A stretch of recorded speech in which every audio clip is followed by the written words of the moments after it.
Tanah Air tampaknya kompak lesu Pak, mulai dari IHSG, rupiah sampai SBN ternyata juga diterpa aksi jual. Nah ini sebetulnya dinamika pilpres seberapa besar sih ini mempengaruhi psikologi pelaku pasar Pak? Iya, sebenarnya kalau kita lihat ini kita lihat dulu seminggu sebelumnya ya. Seminggu sebelum terjadinya sell off itu sebenarnya kondisi pasar itu ada dalam kondisi ekspektasi yang tinggi. Ekspektasi bahwa pemilu dalam negeri akan berjalan dengan lancar dan juga ekspektasi bahwa The Fed, Bank Sentral Amerika Serikat akan cepat menurunkan tingkat suku bunganya.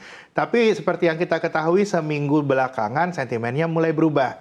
Seperti yang tadi Mbak Shalini mention, ada cerita tentang gonjang-ganjing politik yang terjadi di dalam negeri, dan di satu hal lagi kita harus aware bahwa mungkin The Fed tidak akan secepat itu menurunkan tingkat suku bunganya. Jadinya saya lihat seminggu terakhir wajar ada koreksi di pasar keuangan. Jadi ada tekanan internal maupun eksternal ya Pak ya? Baik, internal. Kalau harus kita lihat mungkin 60% internal ya, 60% internal, 40% eksternal. Oke, 60% internal. Yang menarik juga adalah terkait dengan netralitas Presiden Pak. Karena Presiden mengatakan bahwa Presiden dan juga Menteri ini boleh memihak ataupun berkampanye. Seberapa besar pernyataan ini mempengaruhi pasar keuangan tanah air Pak?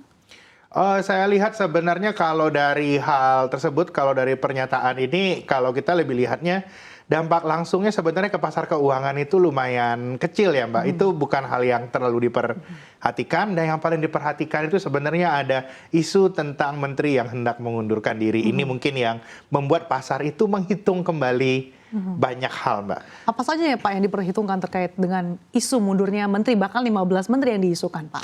Sebenarnya kalau dari sisi pasar yang paling dibutuhkan itu adalah tentang guidance, arahan, kebijakan sektor keuangan.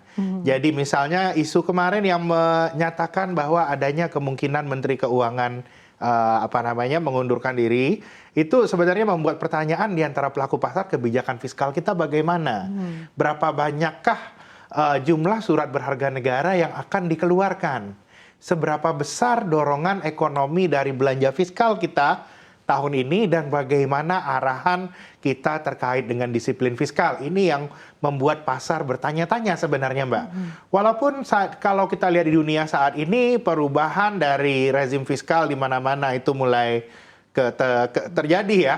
Seperti kita lihat bahwa banyak presiden nyentrik yang terpilih sekarang seperti di Argentina dan lain sebagainya. Di sini kita lihat sebenarnya kalau terkait di Indonesia yang paling penting diberikan oleh otoritas keuangan ya, baik itu dari Bank Indonesia, OJK ataupun Kementerian Keuangan. Walau di tengah segala gejolak yang terjadi sekarang ini harus tetap berkomunikasi dengan baik kepada pasar keuangan. Jangan lupa pasar keuangan itu rekan-rekan semuanya itu adalah tentang ekspektasi. Nah terkait dengan ekspektasi, sebetulnya bagaimana sih ekspektasi para pelaku pasar Pak terkait dengan proses pilpres pada tahun ini? Karena ini cukup ramai di tahun ini, tidak hanya pilpres tapi juga ada pilkada dan sebagainya. Iya, sebenarnya yang paling dibutuhkan oleh pelaku pasar itu adalah proses pemilu yang dengan segala dinamikanya ya Mbak.